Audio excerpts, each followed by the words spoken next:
Galaxy fans. This is episode 203, and we are here with Alfie and Brent tonight. We're going to have a great conversation. I'm here to talk about all things Celebration, which I can't believe has been already a couple of weeks ago. And I suppose I've got some thoughts on The Mandalorian. But gentlemen, how are you guys doing tonight? I'm all good, man. I was just thinking because the draft is going on. I feel like we were at ICCC this time last year because I feel like it was at the end of April. This year it's going to be at the end of May just because of the change of venue. So I just kind of I remember watching the draft at Nick Shesky's in-laws' house as we were eating dinner. That's right. We did do that. I wondered how you were going to tie the draft into this. And now, yes, I remember doing that. It was at ICCC, my friend. Yeah.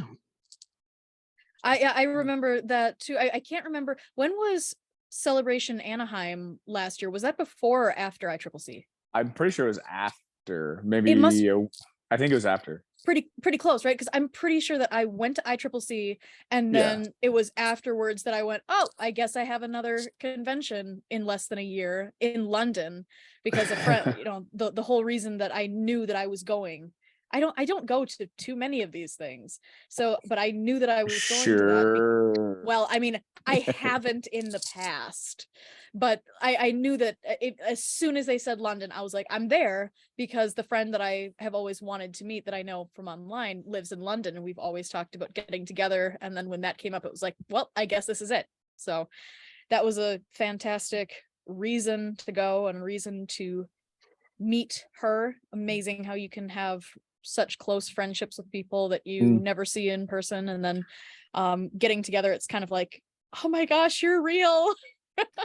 It's kind of the way D-Doc will be when we actually run into him, because we never have physically seen D-Doc as a human. Really? He is only no, he was a viewer that kind of came on for one show, gave Alfie a hard time about his Boba Fett helmet, and then has basically just latched on. But yeah, we've never actually physically seen him. We've only seen him as a little box on our computer screens. That's so funny. Yeah, and it's crazy too, because like Azalea watches his videos on YouTube and TikTok, and it's like everyone in my family knows D-Doc.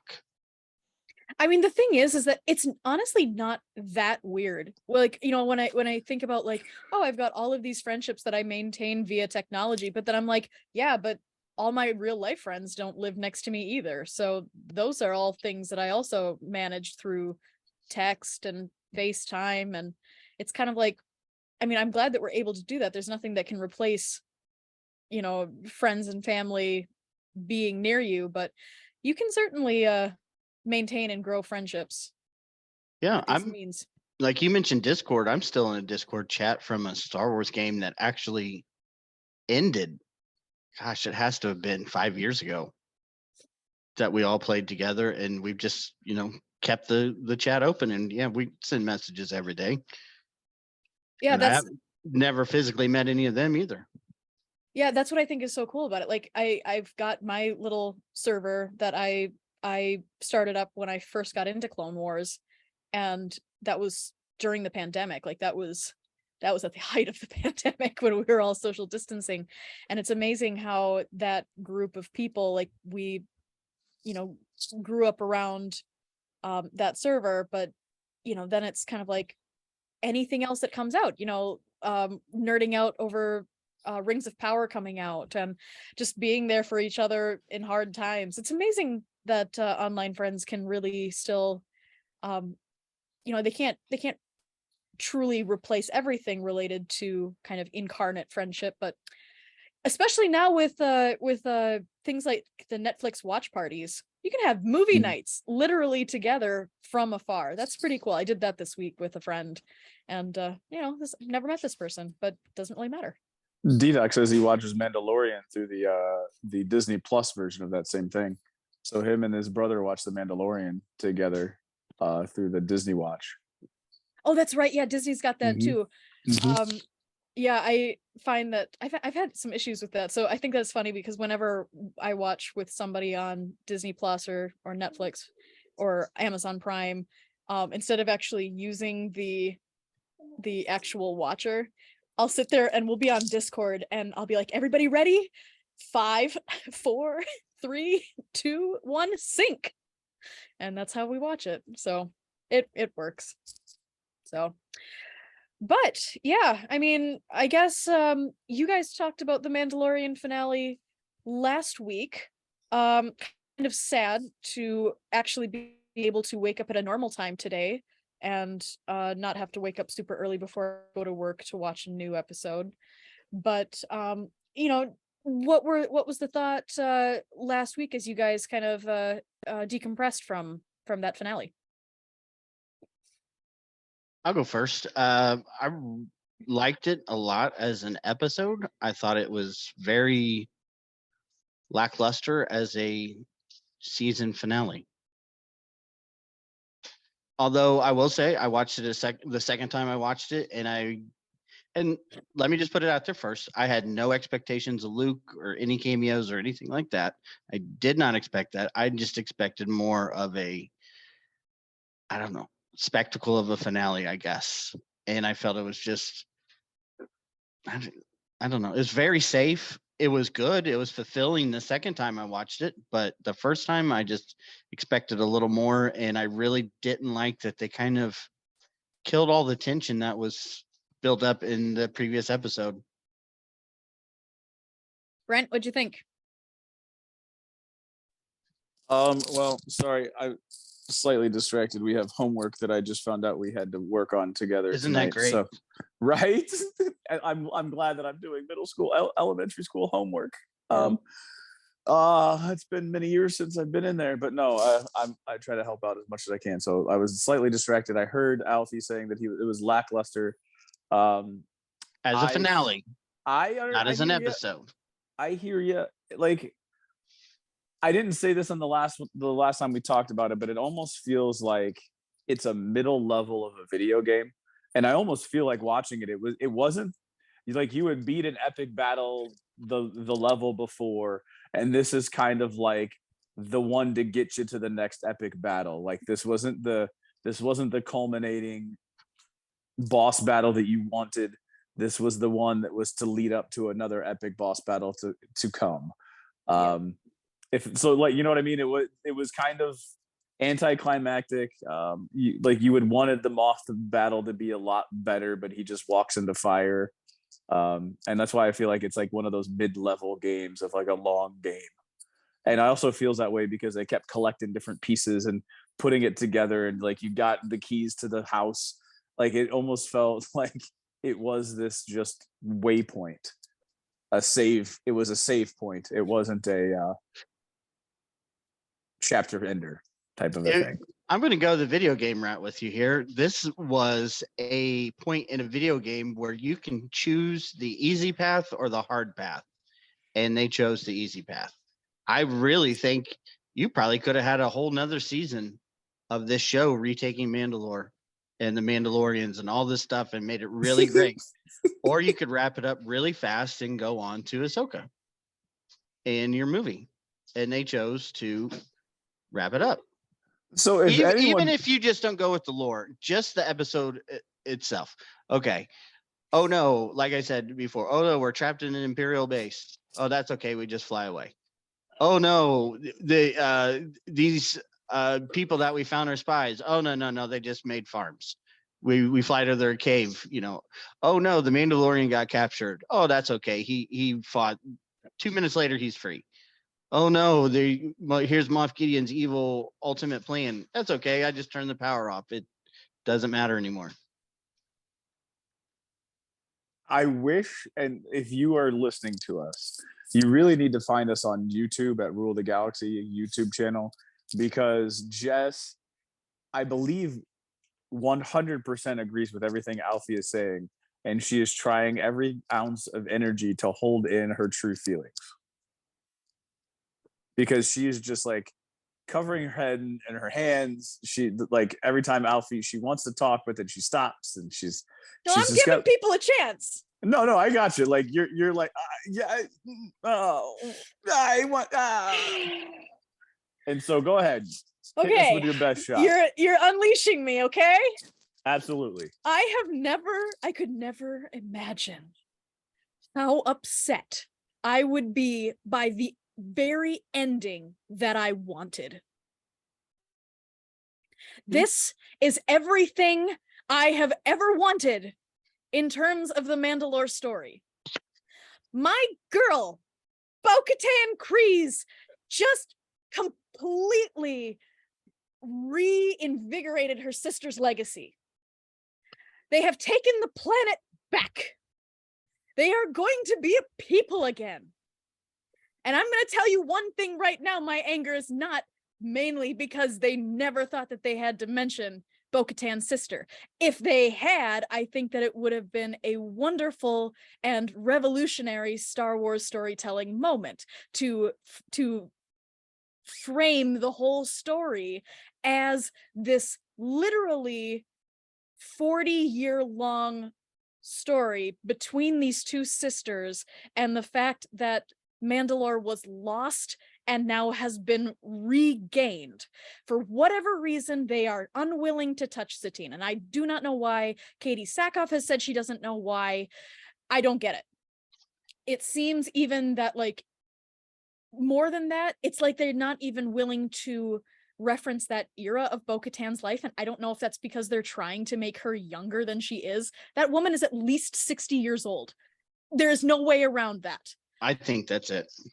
I mean, that's probably it, and it just ticks me off because when they allude to this backstory that she has, and it's like they only want her shame to be the fact that she lost Mandalore during the Purge, and not mention the fact that she lost Mandalore twice before.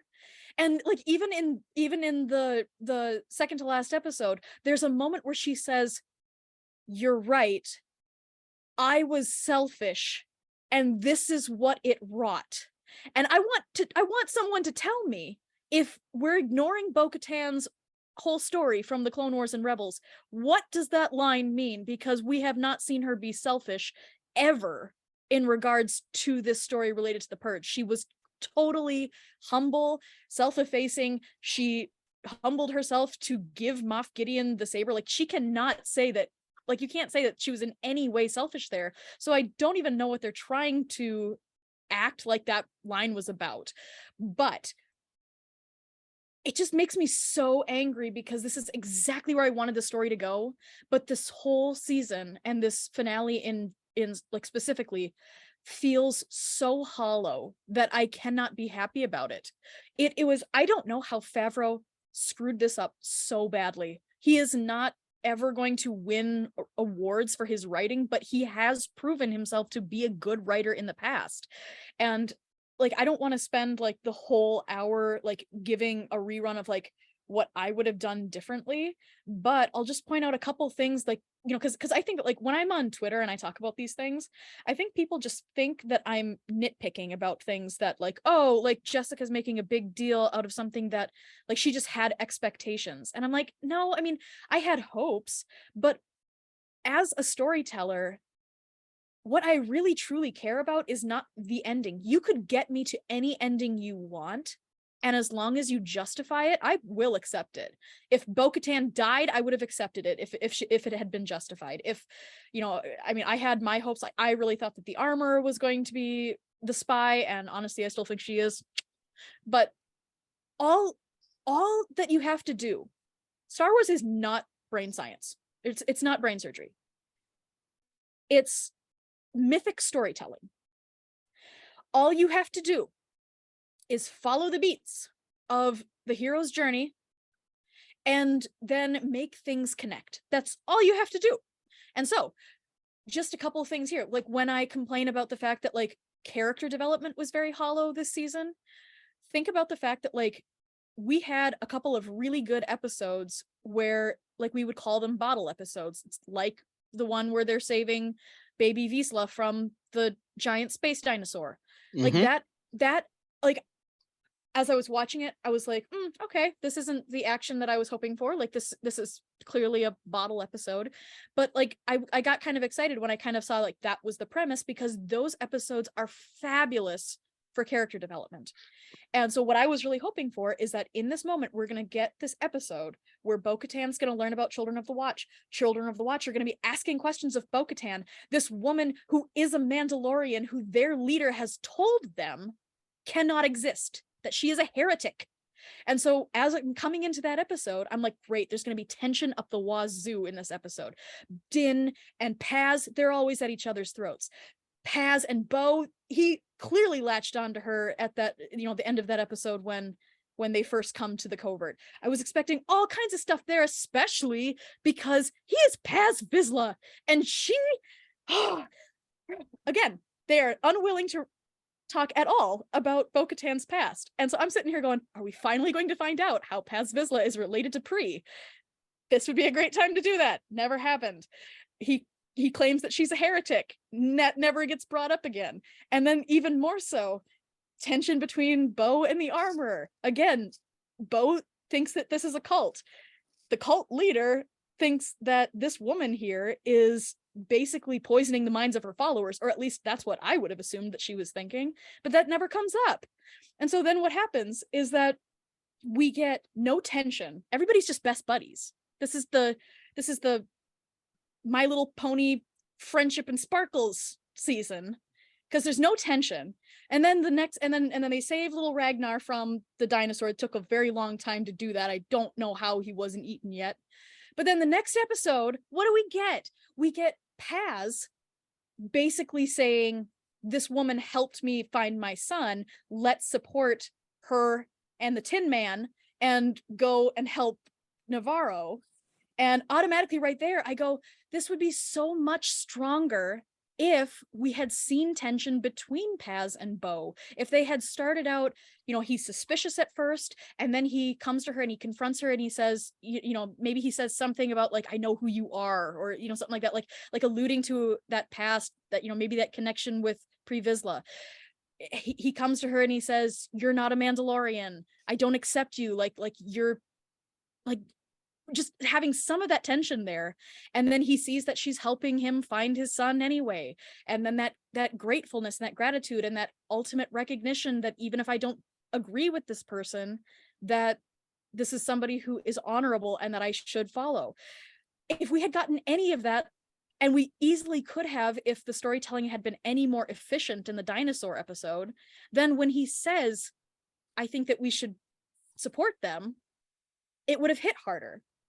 And very similarly with the Armorer, what happens there? Like at the end of that episode with the pirates on Navarro, we get this moment where Paz tells Bo that the Armorer wants to see her.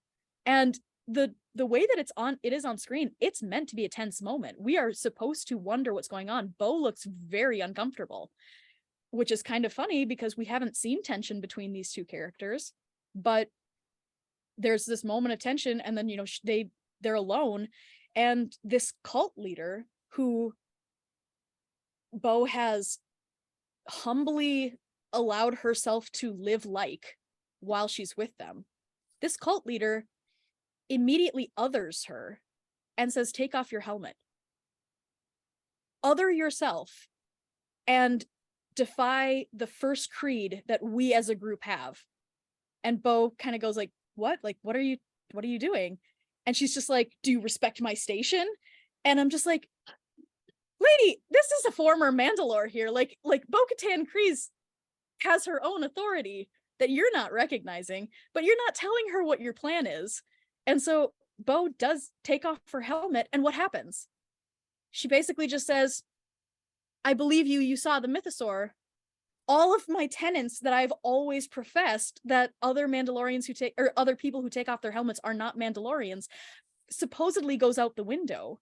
And she's just her best buddy again. And again, that would hit a lot harder if we had seen tension between them.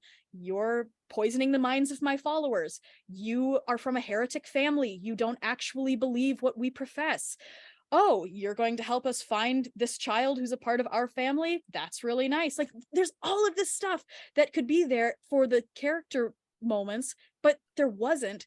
And I'll tell you what that leads to.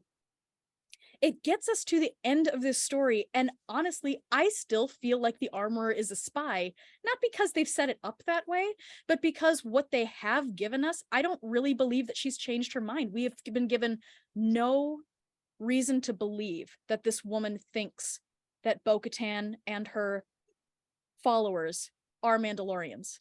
What we do get is in that scene with Bo, she says, it's not enough for some of us to walk the path. We all have to walk the path. And you know what? That sounds a great deal like a threat to me.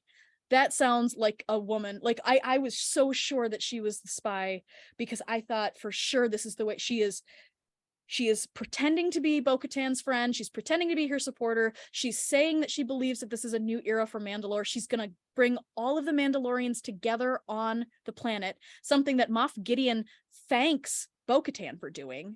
So like, I was like, yeah, totally. Like he's thanking her because the armor has brought them all together. And that she was going to then usurp Bo, try to kill her, try to kill Din, and you know, that's why she wasn't on the planet when the Imperial attack happened. And that she was then going to be the only person in authority able to take control of all of these Mandalorians. And she was going to be able to baptize them all and be like, this is the way we're living now, guys. And that never happened. And again, I don't have to have that be the ending if they have something else that's justified. But what did we get?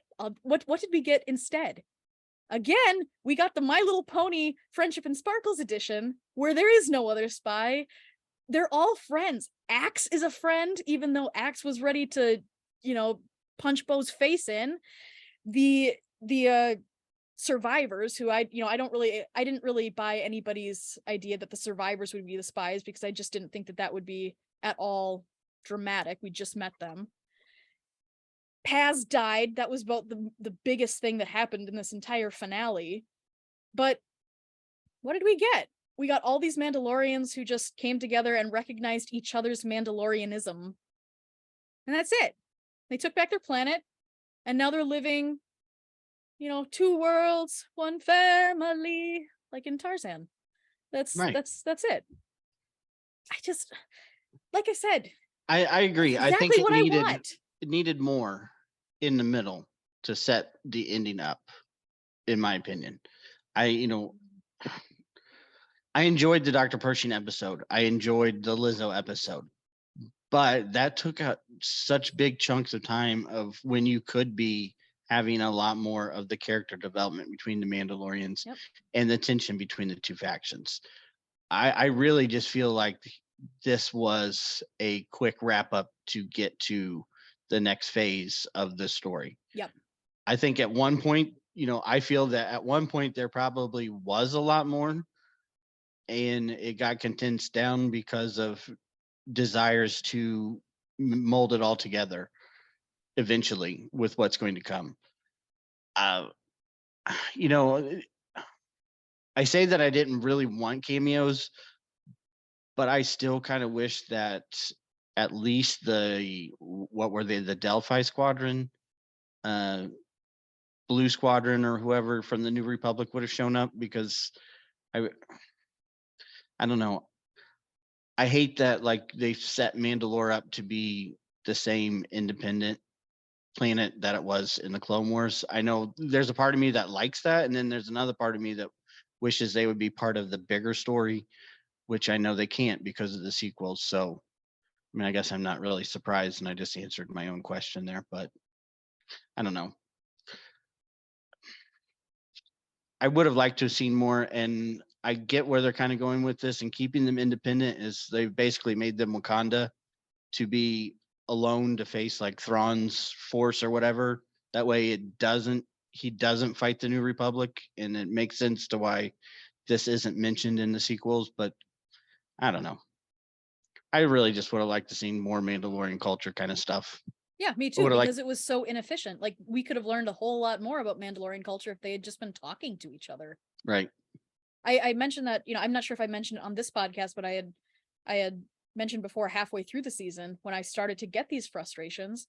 Yeah, I think I do remember mentioning it on here that, I had a I had somebody who told me, like, when you are looking at a story, when you're looking at the strength of a story, where is your tension coming from? If your tension is coming from the fact that your characters won't talk to each other, like if you're trying to set up like a will they, won't they type of dynamic, and that will they, won't they dynamic could be rectified if the characters would just sit down and talk, then that tension is probably not very strong. Your story doesn't really have a very strong hinge to work with because you've set up something that could easily be rectified.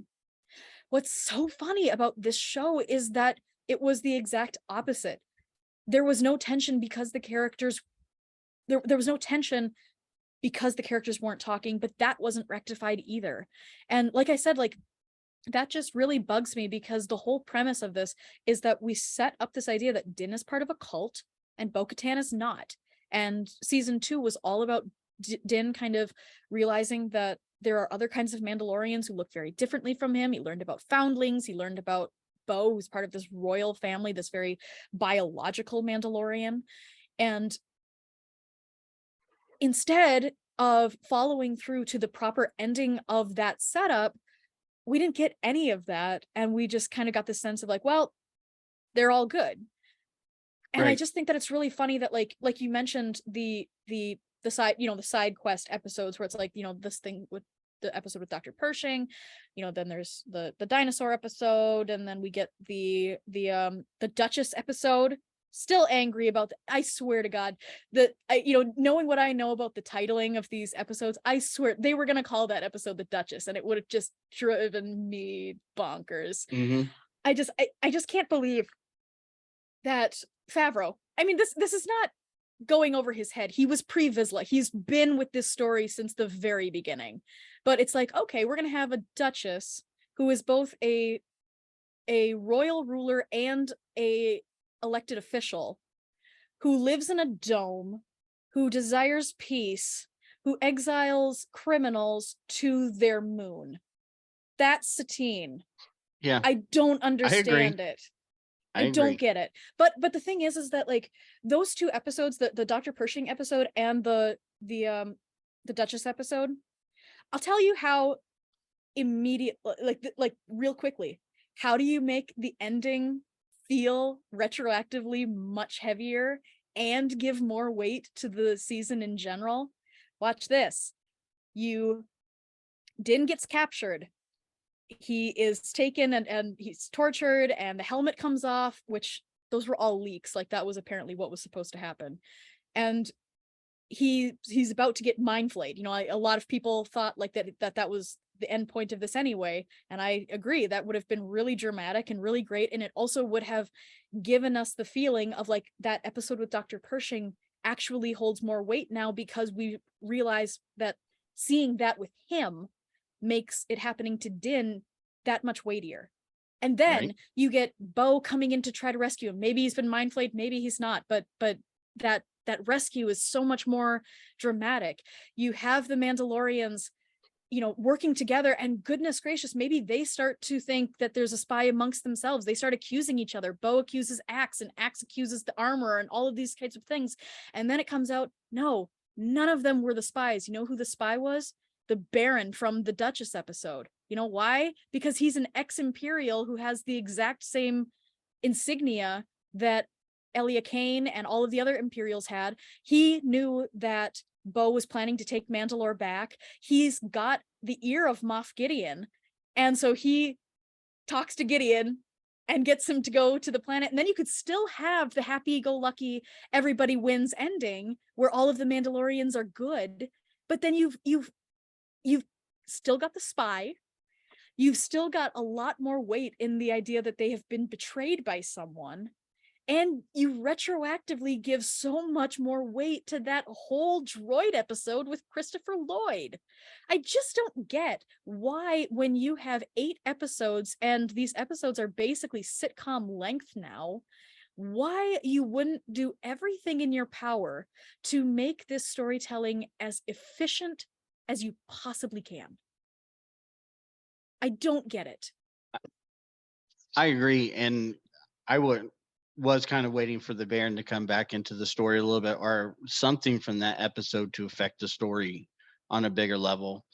I also think it would have been a interesting idea to have Din captured for a longer period of time, because he kind of is in this whole Mandalorian story.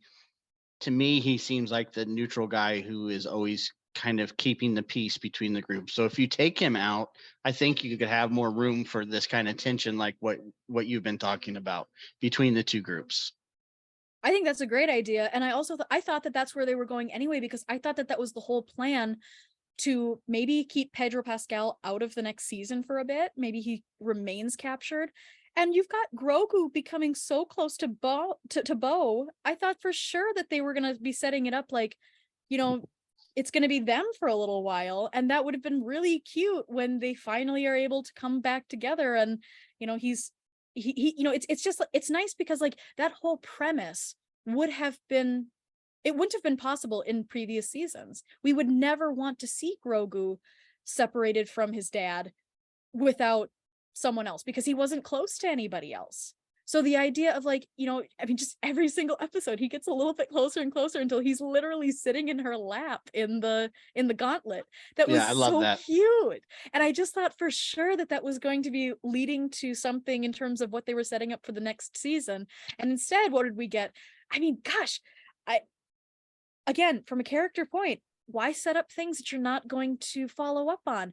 We got Din giving this beautiful speech and pledging himself to Bo, and well, first off, I thought that for sure, again, the armor was going to be the spy in that moment, because what we've got then is this man who is going to have to make a choice between the woman who has defined the last 30 years of his life and the woman that he just committed his life to.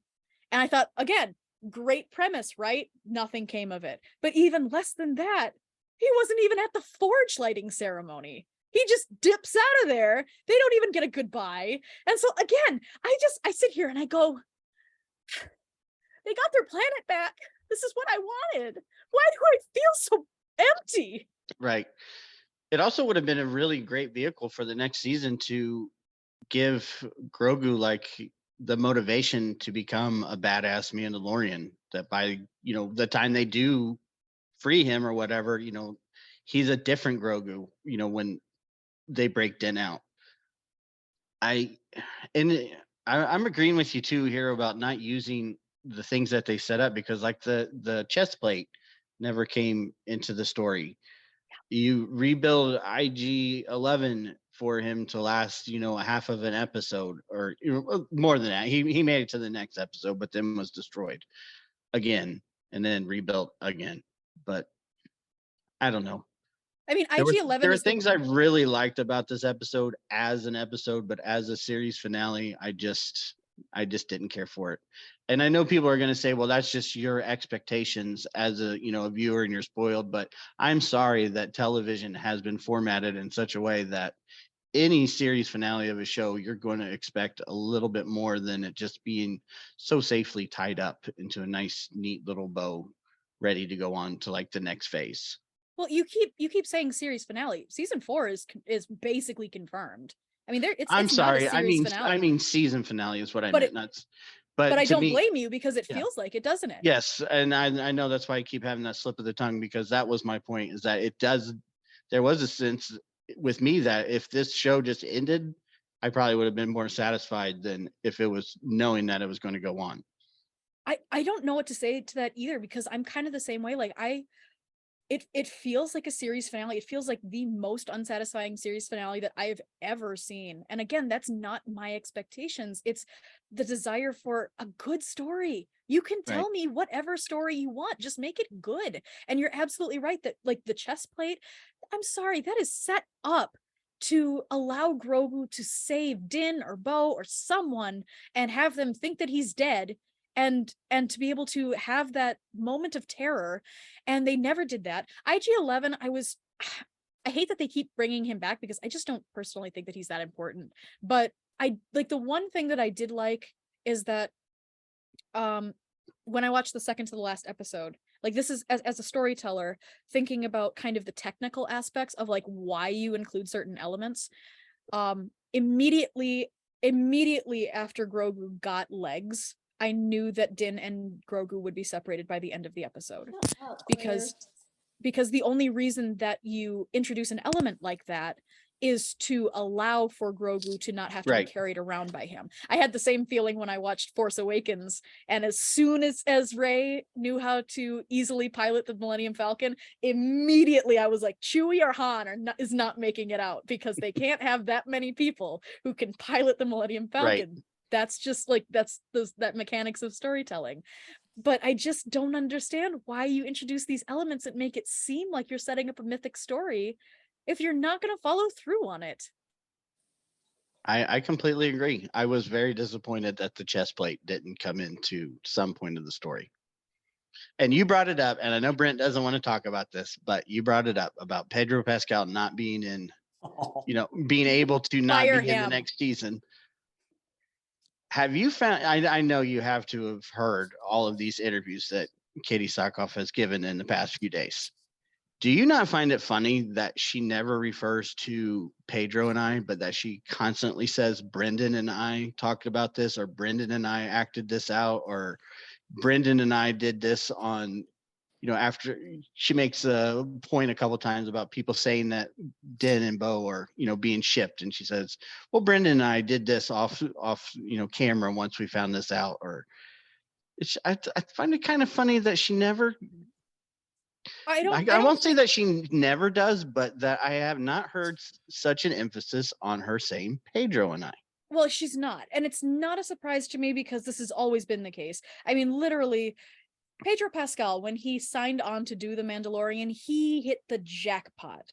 He was an up-and-coming star, but he wasn't quite as famous. He was able to sign on for this role where he didn't have to be there every single day, and he could basically make bank for being a voice actor. That's pretty cool for him. Yeah. And then the benefit going forward was that he was in less of season 2 and even less of season 3, and this is what they've set up, and people love Din. And so, like, he has said, like, he'll continue to voice Din even if he can't fit in the suit anymore, which I'm just like, okay, I get it, you're not there, you don't have to rub it in, because it kind of feels like that's what you're doing, and it does get on my nerves. I don't think that it surprises me, though, because I mean, yeah, Katie did say, like, I appreciate that when Katie is asked about Pedro, immediately she will say, well, mostly I work with Brendan and Lateef. And I think that it seems like Brendan is probably the one who's doing the majority of Din's close-up shots, so he's doing a lot of the really emotional acting in the suit. Lateef, I'm not really sure exactly if they've ever defined kind of where he shines, but I'm assuming that he might be more stunts and more wide shots. I'm not sure, that's just a guess though. But I know that there were days that Pedro Pascal was on set, and it sounds like they were relatively random. I know that the actress who played one of the technicians in the Duchess episode says that he was on set for that day, and so he was there. But I just think that it's really funny that he didn't need to be for that episode or for that scene that they were shooting. I don't understand why they didn't place a greater emphasis on the finale, but then apparently he was supposed to have his helmet off at some point in the finale. I've heard different things in terms of leaks where he was being tortured and the helmet comes off. I've definitely heard people say that he was just meant to have it off in the final scene. But regardless, it seems pretty clear, like, if he was on set at all for that finale, they would have made do on him removing his helmet. I think it's really funny because at the premiere, he made a comment to Katie, or about Katie. He said, I can't wait to see what happens and what she does to me. And everybody was kind of like, what on earth are you talking about? And then as it became clear that, like, there might be a little bit something between them, like, everybody kind of thought, like, maybe that's what he was referring to. But what's so funny is that after knowing how little he was on set, I'm kind of like, maybe he was being very, very just like that wasn't facetious at all. He was just like, I want to know what she does to me because I have no idea what happens. I agree. And I'm gonna steal Brett's thunder here, because yes, it does not add or take away from any enjoyment of the show. I just personally think that I find it interesting. He's phoning it in. He's getting paid to be the main character on 2 different shows, and he can't give his time to this one. And I don't even think he's phoning. I don't think he's phoning it in. I don't think he's phoning it in. I think that is generally the way that Filoni and Favreau want it to be. They don't want him to take his helmet off. They don't need him to be there. They have the 2 guys. They have the karate guy for when they do the fighting against the Praetorian guards. And then they have the gunslinger and Brendan Wayne. I generally think that they don't need him other than the voice that he's created for the character. So I don't know if I wouldn't say that he's phoning it in. And again, I like the character of Mando. I don't like Pedro Pascal. Like, that's not, I like Mandalorian. So that's why when this whole came up in the text string, my personal thing is it doesn't take away from the character that I like. It doesn't have any impact. I didn't like the character because of Pedro.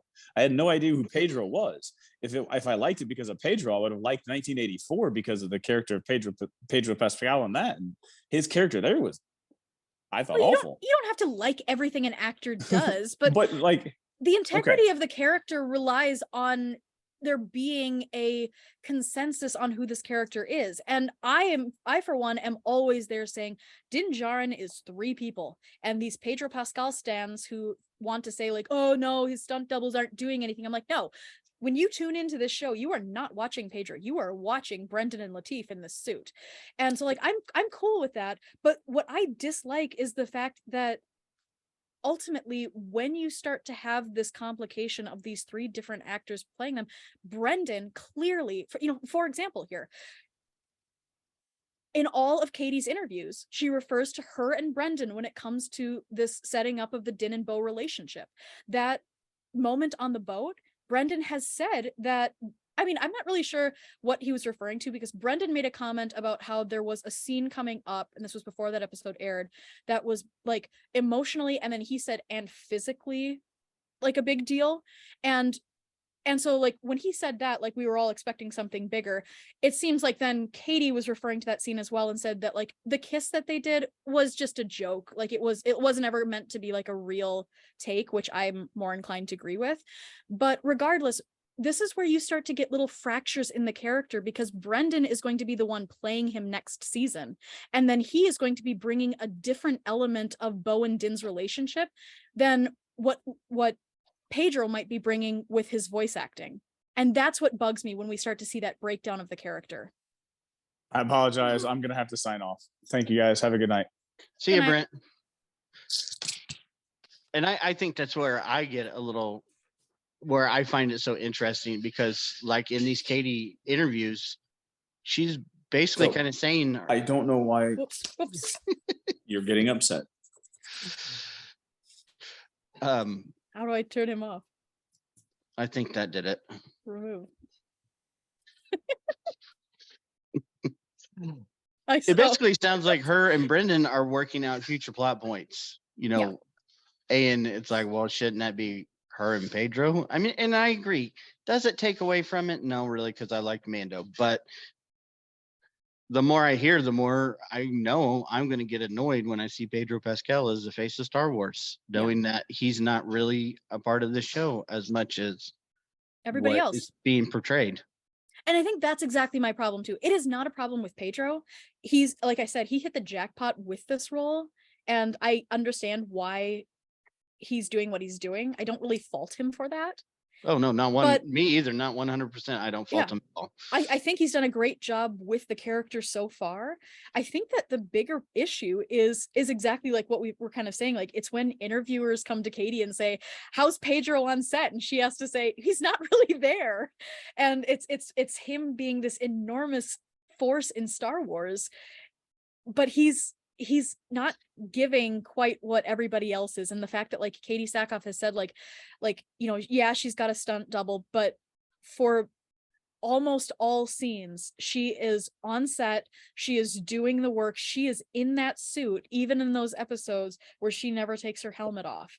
And that's where I just kind of go like, how much longer do we want to rely on this character who is portrayed by an actor who he might enjoy it. He's even doing a good job with it, but he just doesn't have that same connection. And I just think it's really funny that ultimately this show is helmed by a faceless man who can be replaced and a little tiny gremlin robot. And I just think that that is so funny. Like, I'm not saying it's not working. I'm just saying that at some point, does the integrity of that premise start to break down when the one guy affiliated with that character starts to say, like, okay, because I'm just a voice actor here, I can take a leading role in another show that is filming at the exact same time, Right. and that's not going to change the way I relate to this role or this character. I say agree. I mean, honestly, what I heard retroactively, I didn't hear this before the finale, but like there was all of this kind of chatter that Din was going to die, and obviously, and honestly, like we know that things were shot that were not seen because Brendan made the comment like, this is going to hurt, like you're not going to want to see this. And Right. the thing is that I'm not listening to actors anymore, not because I don't trust the actors, but because the actors don't know what the final cut is going to be. For all intents and purposes, it sounds like they shot 2 episodes, one that would destroy the fan base and one that was just happy-go-lucky friendship and sparkles. And it sounds like that must have been shot so fully that the actors thought that they could make those kinds of comments and not be wrong about it. That's what I think is so funny. And so I'm not listening to actors anymore, not because I don't love the actors, but because they just don't know. They see it at the same time that we do. But I just kind of go, what are we supposed to do going forward when this show has proven that they're not really willing to take risks of any kind with like as long as Pedro Pascal is as big as he is, he's got plot armor. He literal plot armor. He is not going to die because they don't want to kill him. But the thing is that I like the leaks that I saw retroactively was that Din was supposed to die. That's what was going to happen. And gosh, I wish it had, because it would have been so good, but it also would have been really justified because he doesn't need this role anymore. Yeah, I would agree. Yeah, he's got plot armor until he just really doesn't need to, cash these checks. Because how long can he, as and you hate to say that because it makes him sound selfish or whatever, but how long can he be, just a voice actor? He's going to want to do something bigger. He's already doing The Last of Us. It's only going to lead to a bigger role. But see, that's the thing, is that that's exactly why he'll keep doing it. They can cut together the entire season and he can come in he can either do it from home or he can come into a recording studio for 1 or 2 days and record the entire season, whereas his coworkers are spending 6 months filming. Right. He literally just released an interview saying that I will do this until they stop making them, and that he will do it even if he can't fit in the suit. So that is, I think, where it all comes down to me. He's doing a great job. I think that honestly, like I have been really shocked. What I felt like they were setting up with Din and Bo, and what I thought was going to be a big decision for him between his old life and this new life. I mean, even that kind of speculation made me appreciate Din Djarin in a way that I never have before. I have always maintained that Din Djarin is not a character. He's a plot point. He is the premise of this show. He is the person who knows nothing about Star Wars or Mandalorians. And so as he travels around, he is the person who is That's so true. He's the proxy for the audience. And I've always maintained that, I mean, what's so funny is that they're not willing to reference the Clone Wars on this show and like the Mandalorian story from the Clone Wars. But I have always maintained that this show at its very core is basically just a recap show to get people who haven't been interested in the animated shows clued up to what's been happening the last decade. And that has been, I mean, that was especially very true in season 2. That's actually why I really defended season 2 and the quest formula and the cameos, because for me, I was just really seeing that like this is a show that is, yeah, we're seeing cameos, but what we're really seeing is the casual Star Wars audience being brought up to speed on all of these characters that we've spent 10 years with. And that was, I thought, a pretty effective way of doing storytelling. Now, I didn't get the, people criticized the side plots in last season, but then we got into this season and it was like immediately people started criticizing that Bo-Katan was the protagonist and that Din was kind of getting sidelined by her story. And I was kind of like, no. I think that in general, that is exactly what it was supposed to be. Season 2 was great as these side quests because Din had a quest. He had to get Grogu back to the Jedi. That was, that's the whole point. And every episode, he gets just a little bit closer, but you have to have a side quest or something else to round that episode out. Fine by me.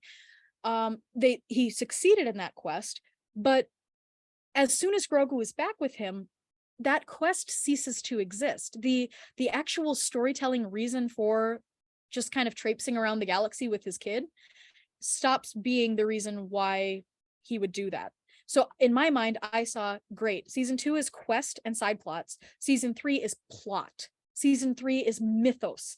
Season 3 is Bo-Katan's story and getting the planet back, and that tension between what we've already learned about Din's cult and what we know about Bo's family and the way that Mandalorians live and act in the animated shows, and the fact that we really didn't get any payoff for that tension. Honestly, what it kind of does, it makes me feel like the Mandalorian is an alternative universe where Bo-Katan is 20 years younger, Satine doesn't exist, and that basically nothing in the Clone Wars and Rebels episodes, like we see those characters in Clone Wars and Rebels, and now because we have this whole different culture, this whole different cult, it honestly makes it seem a little bit more separated from the animated shows than I think that they wanted, because they're not really addressing the fact that it is different. Yeah, I can see that. And to go with your point here about the Mandalorian, not being a character and more of a plot point, I would agree with that, because I think if you really wanted to make the Mandalorian a character, as far as Din Djarin, I know I get confused because I've always said Mandalorian referring to Mandalorians, and now when you say Mandalorian, it's like, well, are you talking about the Mandalorian or whatever?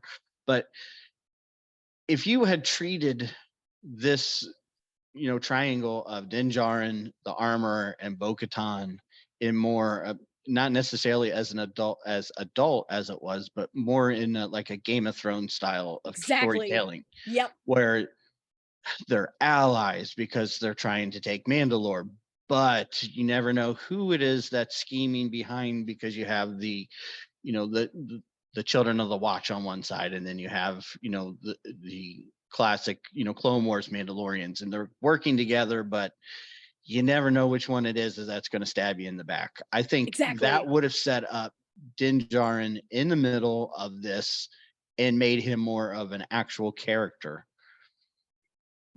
But like you said, they went kind of a different route with it. And I'm not saying it was bad, because I enjoyed it. I mean, that little kid in me is always going to be amazed and love Mandalorians flying around in jetpacks and fighting each other, and the armor flying around with a Beskar hammer bashing in stormtroopers. I mean, there's just a part of me that's always going to love that spectacle of it. But like I said, I think you could have made this a whole nother season, and it would have been very satisfying.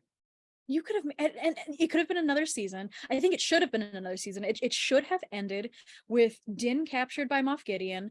It should have ended with Bo, I hope not dead, but captured or injured. And it should have ended with Gideon in charge of the planet and the armorer as not his ally, but I like the way that I see it is that like the idea would be that she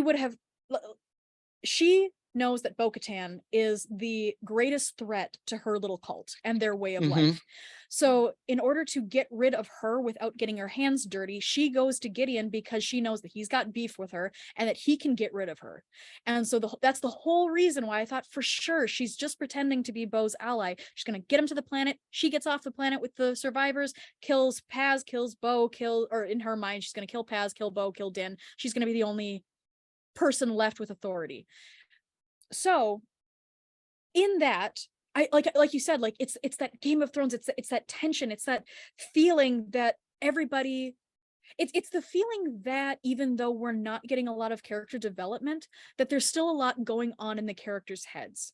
What we didn't get was that. What we got was that the characters are all as simple on the outside as they seem to be in the episode. Like that's just it. And so like you said, it was, I think that Din Djarin became a character to me on that boat. And I know that some people are going to be like, oh, it's just because you're a shipper and you just want them together. And I'm like, yeah, I kind of do. And I'm really surprised by that. I was not at all going into the season thinking that that was going to be a thing, or even that I wanted it to be a thing, because she is 25 years older than him, if Disney would actually recognize that. But in that moment, he became a real live character to me, because for the first time in this show, we got a very clear understanding of what drives Din Djarin, and that's honor, and that's character, and that's loyalty, and it's the fact that he is looking at this woman who has already proven herself to be an incredible warrior and someone who loves his little baby. And that's where I just went, this is compelling. He is a compelling character to me now. But it all falls by the wayside if you don't make him have to have the choice. And that's where it's like, to choose between Bo and the Armorer, that was going to be really compelling, and it just didn't happen. And like you said, it's a Game of Thrones thing. What's so funny is that we all went into this going, is Bo-Katan going to be the next Daenerys Targaryen? And I was scared, even up to the first couple of episodes. Like I thought for sure that that's what they were going to do. And what's really funny is that we didn't get any of that. We got Bo-Katan in her total and complete hero era, which I love. But the thing that's really funny is that even though they didn't go the same route as Game of Thrones, the thing that has felt so real to me is the fact that the same way when you watch Game of Thrones season 8, you can feel them just hurtling towards the finish line in order to get to the next best thing. That's exactly how, like, just like you say, like it's exactly what it feels like for this. And we know what that thing is that they're hurtling towards. And it's to get to Ahsoka and to fulfill Dave Filoni's little Heir of the Empire fanboy fantasies. That has literally always been the purpose. That was the purpose even when he was creating Clone Wars back in 2008. Like that's always been what he's wanted to do. And so as I look at that, I kind of go, am I surprised? No, not at all. But am I disappointed? Yeah, I am. Yeah, I agree with that. I think that's exactly where we're going. And one thing that really bothered me about this season is the Darksaber. Like it wasn't even a part of it just was nothing. He just carried it around like the whole season. I thought it was really funny because when Katie was asked about that, the first thing that she said, and this didn't even occur to me, but she said she's really annoyed or frustrated, or just kind of laughs at the fact that when they finally show up to Axe and her former followers, Din still has the Darksaber. And in that moment, she's like, well, why didn't you give it to me earlier, dum-dum? Like she used that sword to defeat the Grievous guy on Mandalore, the Crone, and then she, in all of her honor, puts it back. Like that is not her sword. And I thought that was so powerful. And what's really kind of funny is that I really appreciated when she put the sword down, because it confirmed to me that my understanding of the Darksaber was correct, that it doesn't really matter if you defeat the person who has the Darksaber. It actually has to be something that you actively say, like, I claim this sword, the way that Maul did with Pre Vizsla. Like, if Maul and Pre had just had a sparring match, Maul doesn't get the Darksaber because he defeats Pre. He has to make it a spectacle. He has to say, I claim this sword, I want to fight you one-on-one, and then I'm going to cut your head off. So I thought that that's exactly what they were kind of confirming when Bo uses the saber to defeat the Crone, but then gives it back. But then they backtracked on that too by saying, nope, we actually are going to treat that as the moment where she gets the rightful ownership of the sword. instead of Din. And I'm just kind of like, okay, well, if that's the case, then you should have leaned into that earlier, because like, and again, it's all because these characters aren't talking. Din and Bo should have been having conversations about who is the rightful ruler now. Like, what does this sword mean? He says, I only know of this sword what you taught me, but the thing is that we never really see her teach him anything. Right. She never, there was no training with it, know how to use it, how to control it, all that stuff. It was such an important part of season 2, and then it just kind of fell to the wayside. And the thing is too, is that again, I just always come back to, this is exactly the ending I wanted, and it feels so hollow, because I have always said that sword should be thrown in Space Mount Doom. I think that the only ending for that Darksaber was destruction, and that's what I got. But even that felt hollow, because the sword itself didn't have a real weight and purpose to the story. And so when Gideon destroys it, and he destroys it like this pure Beskar is plastic, it just kind of falls down, and you go, okay, there's all that history, all that culture, all of that meaning, but the people who watch, who have never seen Clone Wars and Rebels, how are they even supposed to care? Yeah, I would agree with that. I mean, I kind of didn't really even, I don't know. I was surprised that they destroyed it, but then at the end of the day, in the season, it didn't really matter that much. So was it a big deal that it was destroyed? Could they make another one? I don't know. I mean, I guess it's Star Wars. You can make anything. It's Space Wizards. As long as the Kyber crystal wasn't destroyed, I'm sure they could make another one. I mean, I just don't think that they should. I think that the whole, I mean, No. again, it annoys me so much, because the thematic points that they're making with it, I mean, they should have been setting up this idea of you don't need the Darksaber to rule. And again, I think that could have been much more powerful if Bo-Katan had said, my sister didn't need it to rule. But again, they don't care about that. But in general, like, they should have been setting that up. They should have been acting like, okay, Bo really thinks she needs this as a symbol of her authority. But in general, like, if that's her tension, then we should have seen more of that too. All we really get from her is that moment where she says on the boat, like, I don't know if I can keep everybody together. All I have is this sword to unite people. And what's so funny about that is that up until then, the point was that she had the sword to unite them. So why is it that she went from the sword is the most important thing to unite people to all I have is the sword to unite them? Right. All of this is stuff where I honestly just wonder, Favreau, did you forget what you wrote in season 2?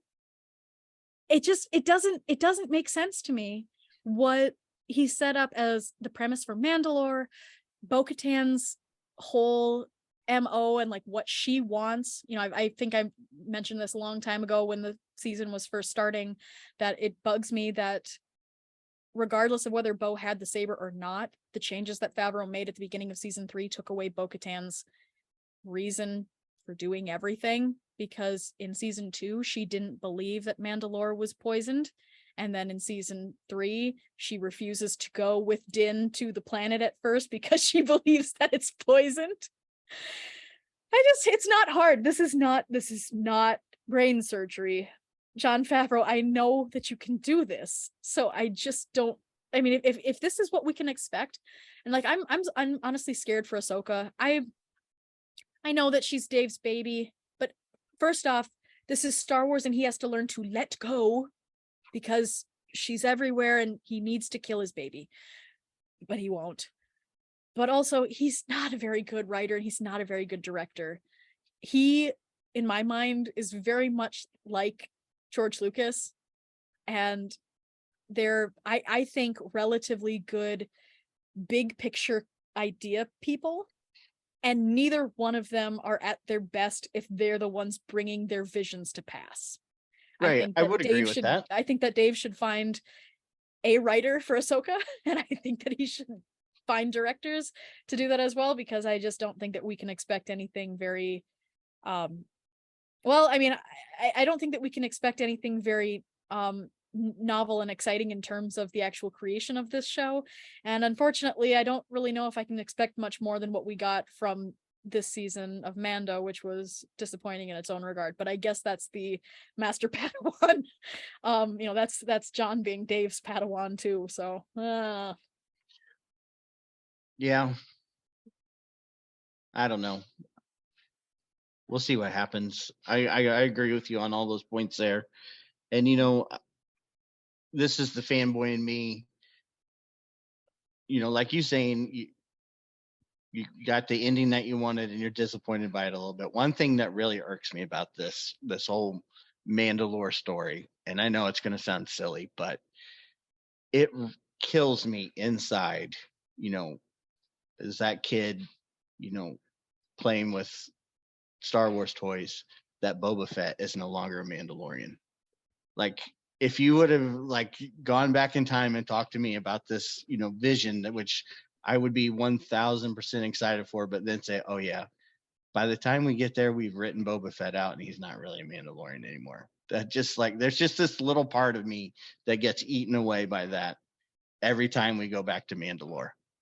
And I know that's very fanboyish because it makes sense on why he's not, but it's just, I can't let that go. Is there a reason why before all of this new canon, when people say he was a Mandalorian, I'm not into all of the EU stuff. So is it just nostalgia and wanting him to be associated with Mandalore, or was there actually a reason why he was associated with Mandalore? I know that he becomes Mandalore, but I've never thought that that was going justified. as far into the new Jedi Order series when he becomes Mandalore. But I think it's more of me and my age, he was the original Mandalorian. And then as time went on, and it's you keep making this story bigger, his story bigger and bigger and bigger and bigger and bigger and bigger. Eventually he's, with all the lore, he's no longer a Mandalorian. But I think, yeah, like you said, it's more nostalgia because he was the only one for so long, and then it was he's this really cool character, so we're going to keep expanding this story to where there's Mandalorians in the Old Republic, and in the Galactic Republic all the clones were Mandalorians made from his father, and then we write him into the story that he was a clone. So then by the time you get to the new canon, that makes him no longer a Mandalorian.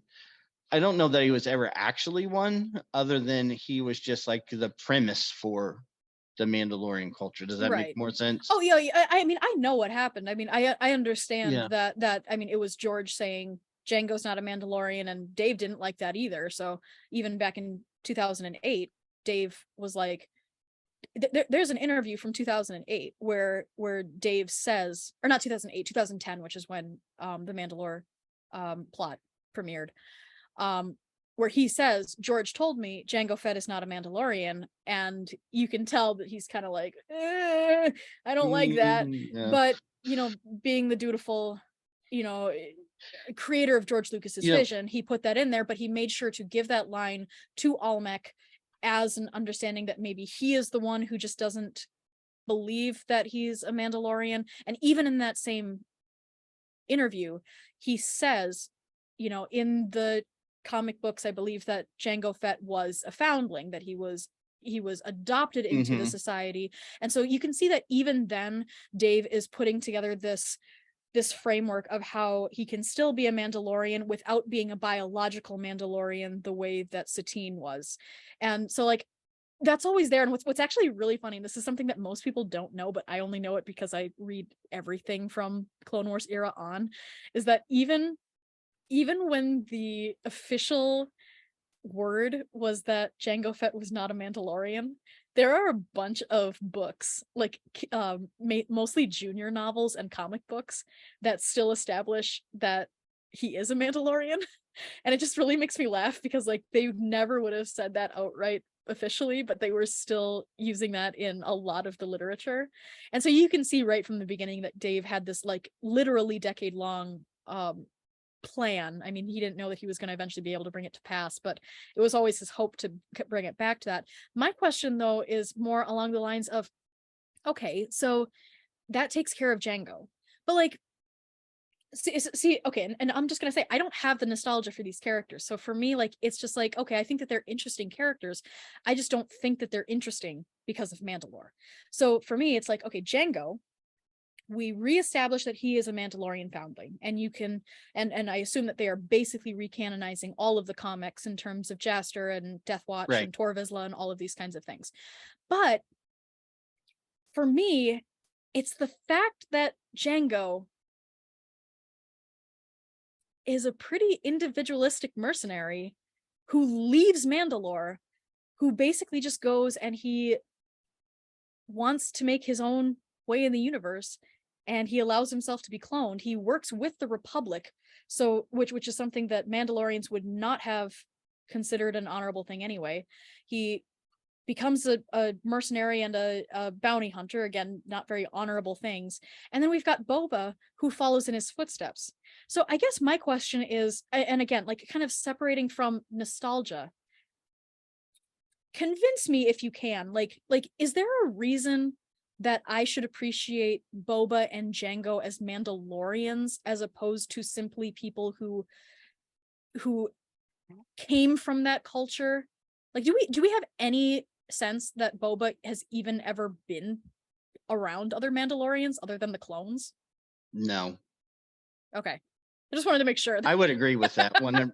And see, so you could see where I get these mixed feelings because I grew up where, he was as a Mandalorian.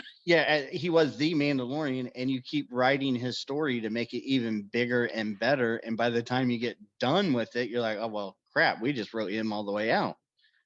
But he's who we started with. It's like this game I play, the Star Wars game, and you can make these teams and their factions, right? So you can make a Mandalorian team and your leader is Maul. But you can't, but Boba Fett's not a Mandalorian. And that just like eats me away because there's still this 7-year-old kid, in me who wished that at the time, there were more Mandalorians. I wanted more Boba Fett's because he was such a cool looking character. Well, that's what's so cool. Now we got it, but he's no longer a part of the group.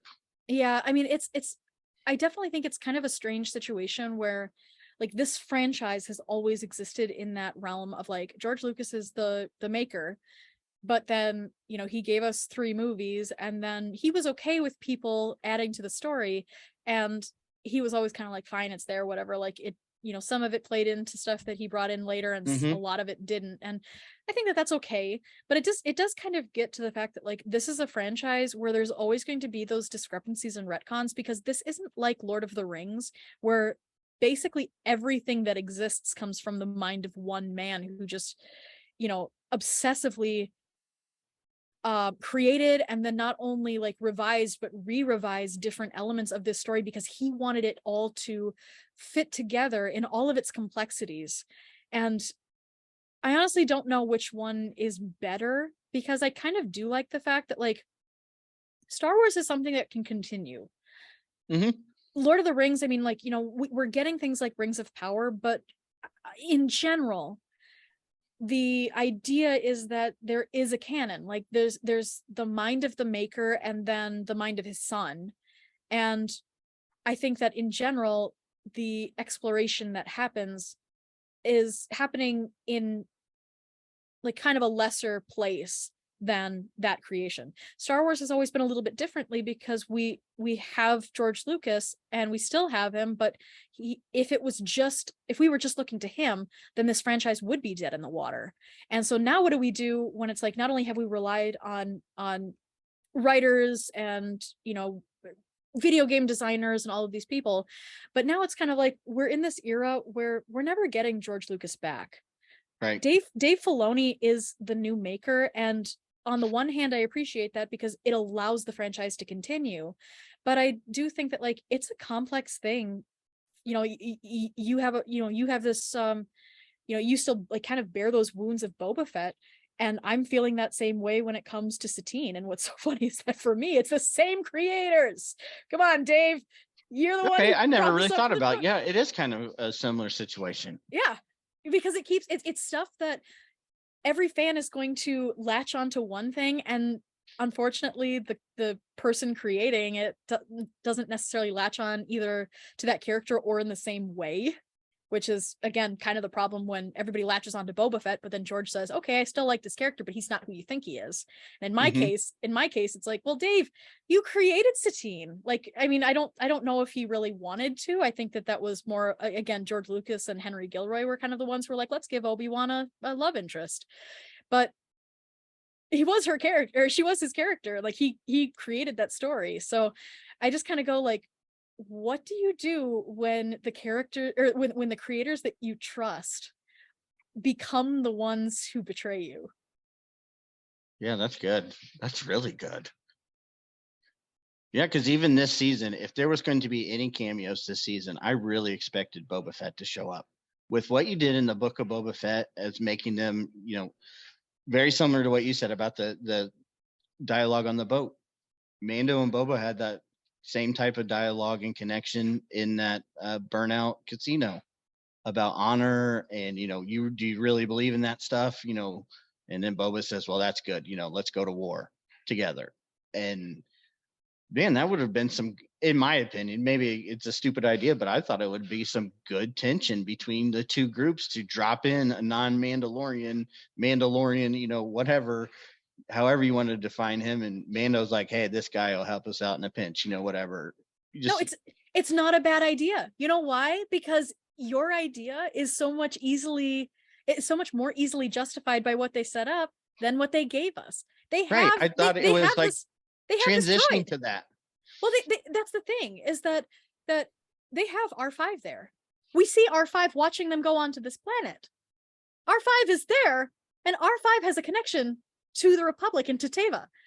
So I thought that the whole idea, if it wasn't going to go down the way that I thought in terms of just like the betrayer being the armorer and Axe and the Baron, like that element, I thought for sure that, okay, well, how do we bring in these other characters? You're going to have maybe Grogu or somebody else get a message to the fleet, and they're going to contact the New Republic, which actually, again, if you had any sense of the Mandalorians' previous context, is actually kind of a big deal, because they very rarely ever asked the Republic for help in the Clone Wars too, until Maul took over, and Bo-Katan asks Obi-Wan to go back and bring help, and that story we never really find out what happens, but I assume that the Republic says no. And so like all of that context there, it could have been something that was built up as this mythic 4-decade-long story that really actually showcases that the Mandalorians need the Republic, and the Republic has a reason to care about Mandalore. And that also, all of that, those kinds of connections, again, would have made the rest of the season feel like it has so much weight, because we were getting those New Republic connections. And we were even getting things like Captain with Carson Teva asking for help for the Mandalorians. Again, went right nowhere. there. We're so much better at this. See, that's what I think. Fans, anybody who's listening, if you agree with these thoughts, and if you have your own thoughts on how this would have been better, I legitimately want to encourage you and say, you are not crazy. You, in your mind, are a better storyteller than Jon Favreau was this season. Yeah, because and I mean that with all my heart. Work it the opposite way with Carson. How do you say his last name? Teva, something. I think so. Going, to help the Mandalorians, because he's so frustrated with the New Republic and not getting anything done. So yeah, I'm going to work with these guys on the outer rim, in the back room, under the table kind of deals to find out more. It's, man. And you just blew my mind right there. That's a whole nother angle to it that you could have worked. It's not that hard. No, it's not that hard. Because like I said earlier, my thing with the New Republic not showing up and Mandalore being isolated, and which I want them to be, don't get me wrong, I like that part of them. But then we're constantly complaining about stories being the same. And it's like, well, you just made you made Mandalore exactly the same as it was when it 30 ended. years ago. So That is a Mm. problem for me too. Like, as much as I love the fact that, like, even if they had mentioned Satine and all of that context that I wanted them to bring in, it does bug me that Mandalore is not in a different place at all. Yeah, we had the Empire come in, but like, Sundari fell before the Empire. Sundari fell because of Death Watch and because of, well, not because of Bo-Katan, but she was there. And Right. it just kind of like we don't know what would have happened. I assume that Mandalore still would have fallen. Satine still would have died if that hadn't happened, if they had gone into the Empire era. Like, that's still would have been the case. But regardless, Bo-Katan's redemption of the planet and of her place in this story was effective. But it's just unfortunate that it took her 30 years to get back to her sister's status quo. And that really bugs me, because what does it say? Like the message, if you're somebody who knows the Clone Wars, the message is one thing, and that's Satine Kryze was always right. She was right about everything. And people will look at that and be like, oh, she's a pacifist, and she's destroying their warrior heritage. And I'm like, no, if you watch the Clone Wars, she is consistently set up as the only person who knows anything. She is the only one who recognizes that the Clone Wars were a lose-lose situation and that the better option was just to not play, and it killed her, but she still won in that regards.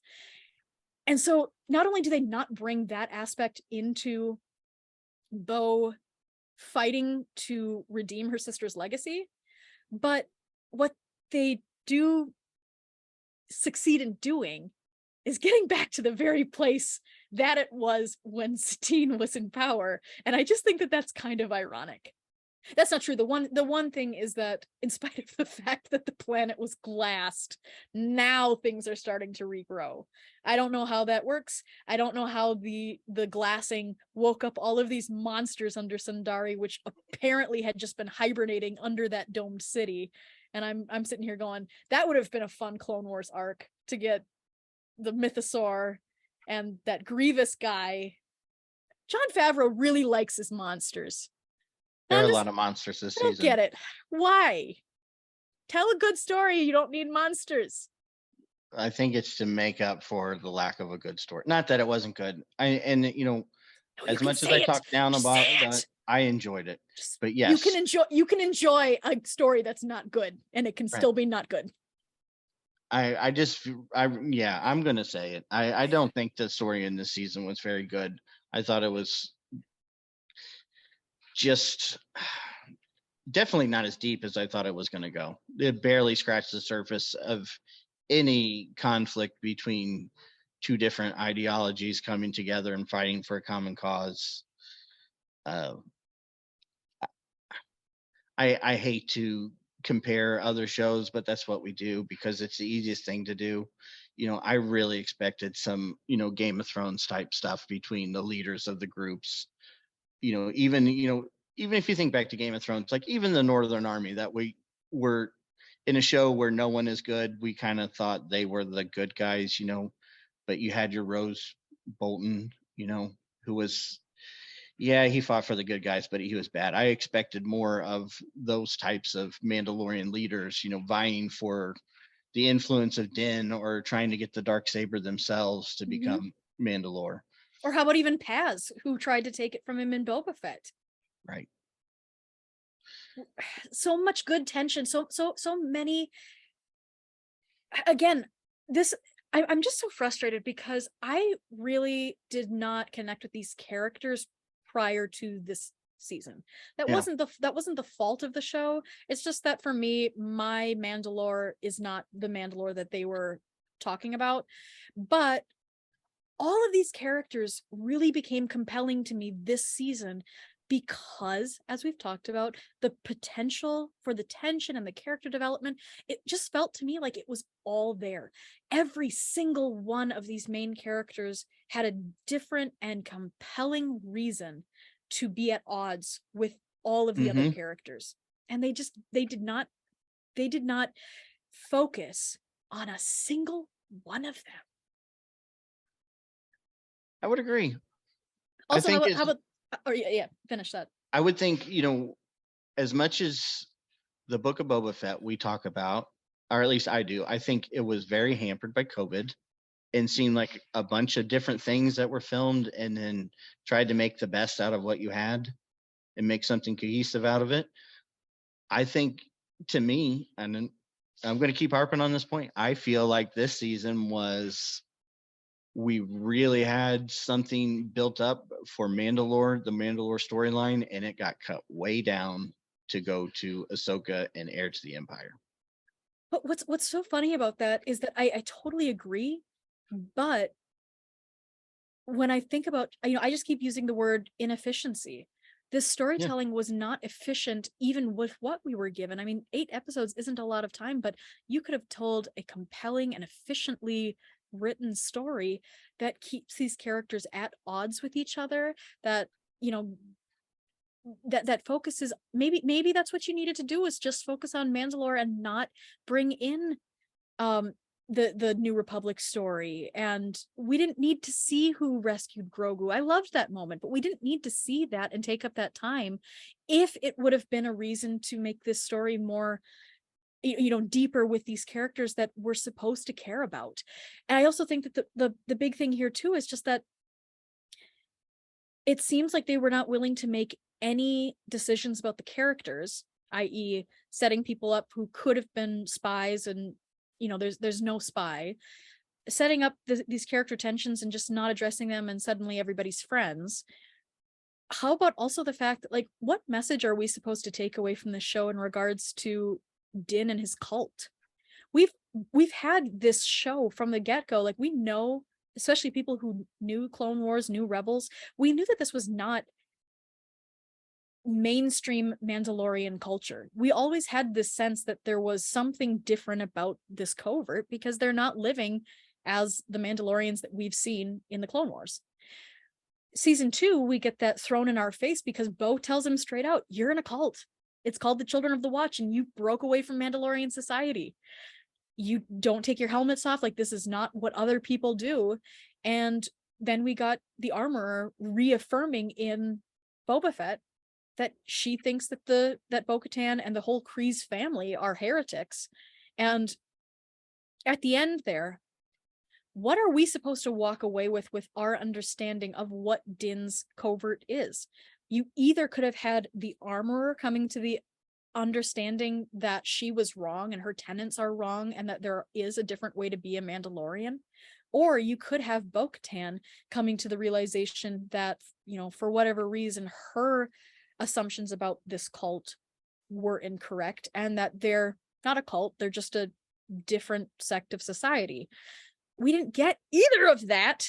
So they gave us no overarching message in terms of like how we should relate to these different factions that they have introduced. And that just bothers me too, because I look at that and I go, that's not a storytelling element. They're not waiting to bring that element in. I think it's just lazy. I think it's just a matter of they weren't willing to make any firm decisions and actually give us a message about what's going on in this world. I would completely agree with that. There is a very big sense of unwillingness to commit to the story and really delve into it, get into the meat and potatoes, if you will. But I don't know. Maybe we'll get it later on. I can always hope for that. You can. I think I'm done hoping though. I think I will always enjoy watching new Star Wars, but I'm honestly so disillusioned by this whole season. And it's not just John and Dave. It's also the fact that it does seem pretty clear like they filmed other things. And it could be that Dave and John filmed, well, John mainly, but John filmed other things, and then for whatever reason, I'm not a conspiracy theorist. I personally don't like it when people are like, oh, Kathleen Kennedy just bombed this whole thing. I don't believe that. I don't think that Kathleen Kennedy has the power that people think she has. I do think that she has made some creative missteps along the way, but I don't think that she does what a lot of people think that she does. But there is the element of the storytellers who are giving us these stories do often have to the stories that they give us have to come through the sieve of the fact that it's coming through Disney. So if you like, we could have, I truly do believe that two episodes were shot. And for whatever reason, I think that either it was in an attempt to subvert the leaks that had come out, or it was Disney saying, no, you can't kill your main character. You can't have him tortured. You can't do all these things. And oh, Pedro Pascal can't even be there anyway. But for whatever reason, I think that they would have been willing to go that far. And it might have been that extra factor of having to conform to what Disney wants for this show. I don't really know what to do with that, because if we can no longer expect at least cohesive storytelling for something like this, it kind of makes me think that what I have to do in order to keep myself sane is I have to distance myself from the desire for new content. And I have to instead just focus on the celebration and the fandom and the fanfic and all of this stuff. And I have to tell myself that is the content that I'm here for. And everything else is a bonus. That content, that fanfic, is not a supplement to canon, because I can't really expect much from canon anymore. Yeah, that's an interesting thought. I hadn't really thought of it that way. But I will agree with you that I think there was a lot that that there probably was 2 episodes shot. Because one thing that really stuck out to me was the threat of the TIE fighters. Bo-Katan and Din Djarin took out like a half dozen TIE fighters by themselves. So there were plenty of other Fang fighters and Gauntlet Starfighter. What was the big threat? And where did they go? The TIE fighters? Yeah, they attacked the cruiser, and then like where did they go anywhere? Yeah, where did they go after Gideon that? said they were going to attack the fleet. What's so funny is that we either should have gotten a big space battle, or what I thought was going to happen is that he told Bo that they were going to go and destroy her fleet, and she got really upset about that. But then they weren't going to go and destroy the fleet because of the agreement that he had made with the armorer. I thought that was the whole point, that he tells Bo that they're going to be destroyed, but instead he leaves them alone because he has made a deal with the armorer to say, I get Mandalore, but you get the Mandalorians. And then the Mandalorians could have all gone back to Navarro, where they see. That's the thing too, is that why do we get this whole episode called The Pirate, where they help Navarro and then they give them a home on Navarro, and then immediately after they have a home, the armorer says, I guess it's time to take back Mandalore. And it's just like, it doesn't make any sense, because and that was again a reason why I suspected her as a spy, because I thought it's really suspect that she would have just been given the opportunity to live again, basically out in the open and as a part of a society. And now she's saying, Bo-Katan, you saw this mythosaur. This is clearly a new age for Mandalore. Let's go and take our planet back. And oh, by the way, didn't you have all of these followers who followed you the first time? Why don't you go and find them, and we'll all go to Mandalore, and then we'll have them all in one place. And then I can get Moff Gideon to come and destroy you while I take all of your Mandalorians and reunify them under my cult, and they can all wear their helmets again forever and ever. Amen. You know, I agree. It did really seem kind of sus. And that seemed like that was where they were going. Maybe there was a version that ended that way. But again, that's, young Star Wars fan in me hates the possibility of missing out on a big space battle. And they did. Just from, like I said, the TIE fighters just disappear. And there's leaks, and there's Lego sets of, TIE interceptors and Fang fighters. And I just didn't get the whole why it was such a big threat. Because it wasn't. And I mean, honestly, like I get really annoyed by the fact that I see people on Twitter, people that I respect in terms of their overall opinions of Star Wars, who are kind of just willing to be like, it was great, 10 out of 10, no notes. And I'm like, truly? Like, I know that you have better thoughts than that. So are you just trying to get on the radar of people who have power, or what? Like, I know. I just look at this and I go, you know what? I would love to be on the radar of people with power in this show. I would love to tell these stories. I really, really would. But I'm not going to get there by saying that everything that's come before has been 10 out of 10, no notes, perfect. This is not. I'm going to call out. I think for me, I've always been the person to want to give the benefit of the doubt. I do not like when people judge a story before it's come to its conclusion. I always say, like, let's give the storytellers their time to tell it. But then when they've told it, I'm also not willing, like, I'm not gonna pull my punches. If you tell me a bad story, I'm gonna call it out. And in this case, I just feel like this was, I cannot really think of a single redeeming feature of this storyline. Beyond the fact that, like, I really do think that, like, Bo and Din are compelling. I really hope that we see more of them. I love Bo and I Grogu agree. and the whole little family that they're creating. I mean, I love that. I think that a lot of that has, like, that, I think that that is coming from Katie and from Brendan, and even, like, literally even from the Grogu puppeteers. Like, they're the ones who are kind of giving that content. When it comes to the actual story, though, there's not a single thing that I can really say in favor of this show in terms of the way that they utilized the 8 episodes of this season that they had. I agree. I enjoyed it, but I think the story just should have been a lot deeper. I definitely think it needed at least 2 more episodes. Yeah. Possibly 4. Yeah, I agree. So, well, that was, a very long conversation. We didn't even get to celebration. So, I don't know, that might I'm be so something. sorry. No, it's not you. Honestly, it was really nice to process this with someone who also has deep thoughts about this and isn't willing to just say, like, oh, all Star Wars is good. I think all Star Wars is worthy of critique, and the hope is that you can find things to celebrate, and then there's things to criticize. And I hope that, like, even with kind of the dumping that we've done on this episode, like, I mean, the reason why we dump is because we love this show. It's because we love these characters. It's because we love this franchise, and because we know how good it can be.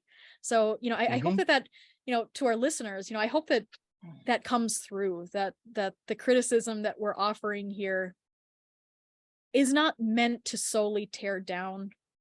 It's meant in the, most genuine feeling that we want more from the storytellers, and that hopefully they will recognize that and just give it a little bit more next time. It's just mythos. It's just go and read the Greek myths. Like, it's not brain surgery. It's just, give me Sisyphus with the rock. Give me, like, I don't know what it is. Like, maybe that's what it is. Maybe we're Sisyphus and the rock is Star Wars that we want to be better than it is.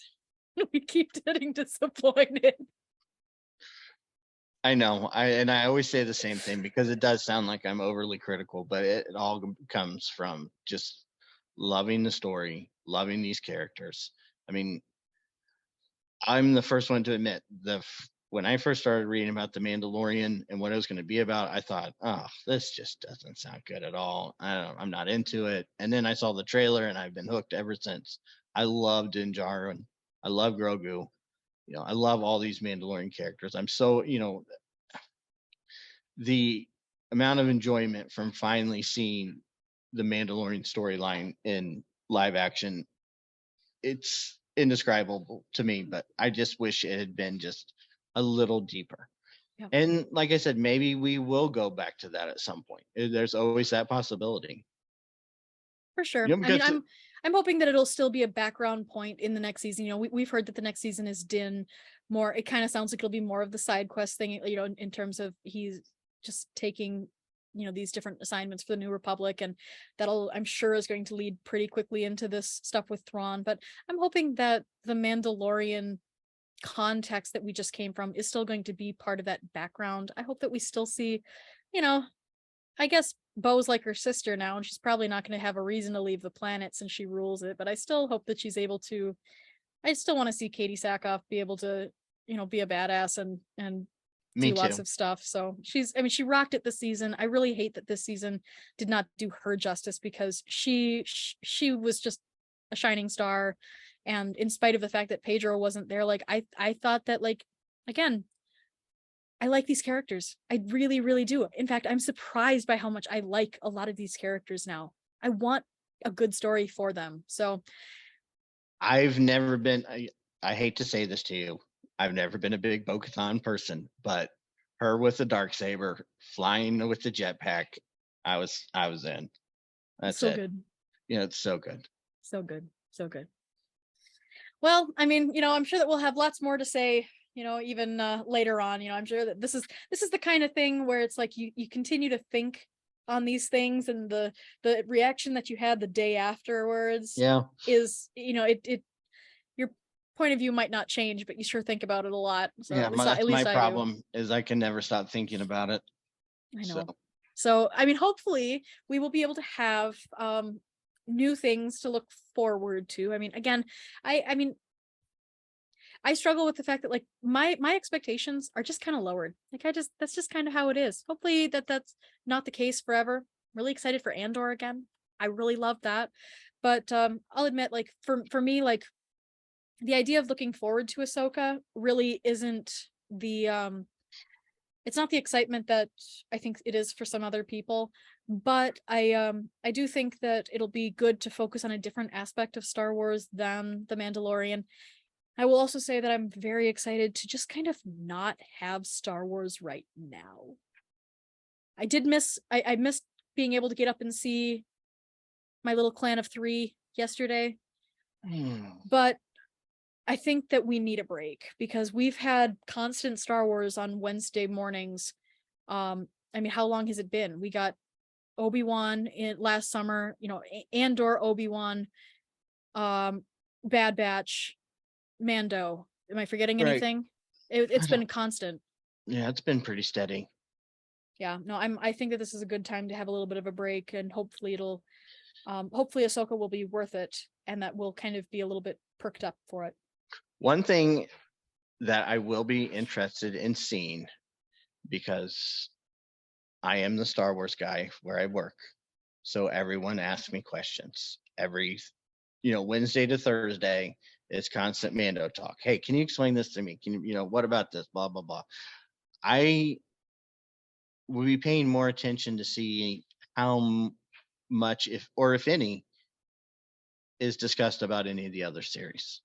I don't anticipate it ever being as much as Mando, but I'm hoping that I can lead more people to watch Andor. Oh, you mean questions from coworkers about these other series?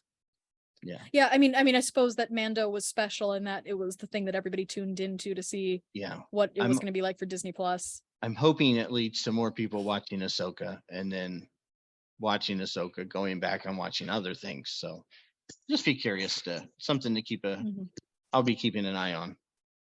For sure. Yeah, I mean, it'll be exciting. I mean, we've got a lot that is coming down the pipeline. I mean, maybe the next time that I'm on, I'll have to talk a little bit more about Celebration and everything that went on. Yes, please. I'm really sorry that we didn't get to that. No, that's okay. I think that this was just we needed 2 hours instead of 1 hour to get through all of this. But Celebration was really exciting in terms of what they were showing is coming down the pipeline. I was actually surprised by how much they have coming down the pipeline, because I kind of thought that the Celebration would be a little bit of a disappointment compared to what it was last year. But it's things like The Acolyte, which I was not at all terribly excited for until I saw it on screen, and it's High Republic and they're in the white and gold Jedi robes, and oh my gosh, I'm so excited. And it was supposed to be a big secret, but Vanessa Rowe is coming to the screen. I'm really excited. She's one of my girls. She's one of my favorites. But it's like stuff like that like I was not expecting to be excited for. It's the fact that like the kids who are starring in Skeleton Crew, they seem really cute and they seem really excited. Yeah, I agree. That's where I just kind of go, I think that the hard thing about Star Wars is that we're progressively getting more and more away from the stuff that is the cultural touchstones, because we're not in the Skywalker saga anymore. But my hope is that as that continues to be the case, because we just really can't go back to that, I hope that these new things do become like cultural touchstones too. Like other things can become big, other things can be appreciated the same way that George Lucas's Star Wars has been. So I'll be really excited to see if there's anything that really catches the kind of the cultural zeitgeist. Mando kind of did that when it came to Disney Plus and as like kind of the first show. I don't know if anything that's coming up will hit those same levels, but it'll be really interesting. We will continue to watch and enjoy Star Wars and get hurt and then talk about it.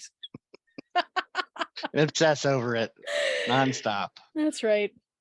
But, thanks for listening, guys. I hope that, this was either, I hope that if you really liked the season of Mando, I hope that you were able to listen to our points and take that with grace. And if you didn't like it, I hope that we gave voice to that, because I think that that's important too. If you have different thoughts that we didn't touch on, or if you want to affirm something that we did say, feel free to reach out to us, because that's always fun to see your reactions too. So reach out to us on I'm on Twitter. That's the easiest way to reach out to me, is at DarkSaberLight. Tweet me all of your thoughts and I'll pass it along to all of the guys. But Rule the Galaxy, find that on multiple platforms.